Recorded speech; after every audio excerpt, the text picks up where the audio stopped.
ಪ್ರತಿಯೊಂದು ಮಗು ಎಕ್ಸ್ಪೀರಿಯನ್ಸ್ ಅಲ್ಲಿಂದ ಕಲ್ತ್ರೆ ಅನುಭವಾತ್ಮಕ ಕಲಿಕೆ ಶಾಶ್ವತ ಕಲಿಕೆ ಅಂತ ನಾನು ನಂಬಿದೀನಿ. ಇಲ್ಲಿ ಮಕ್ಕಳಲ್ಲೂ ಅದನ್ನ ಅಬ್ಸರ್ವ್ ಮಾಡ್ತಿದ್ದೀನಿ. ಅದಕ್ಕೆ ಈ ಅನುಭವಾತ್ಮಕ ಕಲಿಕೆಗೆ ಈ ಒಂದು ಉಪಕರಣಗಳು ತುಂಬಾ ಸಹಕಾರಿ ಆಗ್ತಿದ್ದಾವೆ. ವಿತೌಟ್ ದ ಮೆಟೀರಿಯಲ್ಸ್ ಸೈನ್ಸ್ ನ ಸ್ವಲ್ಪ ಟೀಚ್ ಮಾಡೋದು ಕಷ್ಟ.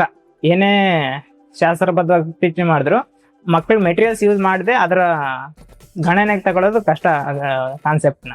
ನಾನು ಬಾಲ್ಯದಲ್ಲಿ ಕಲ್ತಿದ್ದು ಪುಸ್ತಕದಲ್ಲೇ ಟೀಚರ್ ಹೇಳ್ತಿದ್ರು, ಅದನ್ನ ಹಂಗೆ ಕಲ್ತ್ಕೊ ಬರ್ತಿದ್ವಿ. ಸೊ ಬೆನಿಫಿಟ್ ಏನಂದ್ರೆ ಲ್ಯಾಬ್ ಮೆಟೀರಿಯಲ್ಸ್ ಇಲ್ಲೇ ಶಾಲೆಯಲ್ಲೇ ಸ್ಟೇಷನರಿ ಆಗಿರೋದ್ರಿಂದ ಮಕ್ಕಳು ಯಾವಾಗ ಬೇಕಾದ್ರೂ ಕಲಿಯುವಂತ ಸಾಧ್ಯತೆ ಇರುತ್ತೆ.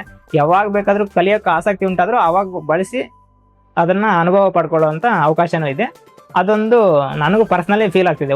ಲ್ಯಾಬ್ ಮೆಟೀರಿಯಲ್ಸ್ ಇಲ್ಲೇ ಇರೋದ್ರಿಂದ ಮಕ್ಕಳು ಯಾವಾಗ ಇಂಟ್ರೆಸ್ಟ್ ಕ್ರಿಯೇಟ್ ಆದ್ರೆ ಅವಾಗಲೇ ಬಳಸ್ಕೊಳ್ಳೋ ಅಂತ ಅವಕಾಶನೂ ಇಲ್ಲಿದೆ. ಇಲ್ಲಿನ ಮಕ್ಕಳು ತೋರಿಸೋ ಇಂಟ್ರೆಸ್ಟ್ ಆಗಿರ್ಬೋದು, ಮಕ್ಕಳಲ್ಲಿ ಏನೋ ಒಂದು ಬದಲಾವಣೆ ದಿಕ್ಕನ್ನ ನಾನು ಎಕ್ಸ್ಪೆಕ್ಟ್ ಮಾಡ್ತಾ ಇದ್ದೀನಿ. ಅದರಲ್ಲಿ ನನಗೂ ಖುಷಿ ಇದೆ. ಇಂಥ ಇಂಟೀರಿಯರ್ ಪ್ಲೇಸ್ ಅಲ್ಲಿ ಇಂಥ ಅವಕಾಶ ಸಿಕ್ಕಿರೋದು ನನಗೂ ಖುಷಿ ಇದೆ. ಮಕ್ಕಳು ಅದನ್ನ ನ್ಯಾಚುರಲ್ ಆಗಿ ಹಂಗೆ ಬಳಸ್ಕೊಳ್ಳಿ. ಆ ದಿಕ್ಕಿನಲ್ಲಿ ಮಕ್ಕಳು ನಾನು ಬಂದಾಗ ಆಗಿರ್ಬೋದು, ಬರದೇ ಇರೋವಾಗಿರ್ಬೋದು ಕೇಳ್ತಾ ಇದ್ರೆ ಅದಕ್ಕೆ ಸಹಕಾರ ಕೊಡ್ಬೇಕಂತ ನನಗೆ ಮನಸ್ಫೂರ್ತಿಯಾಗಿ ಇಷ್ಟ ಆಗ್ತಿದೆ.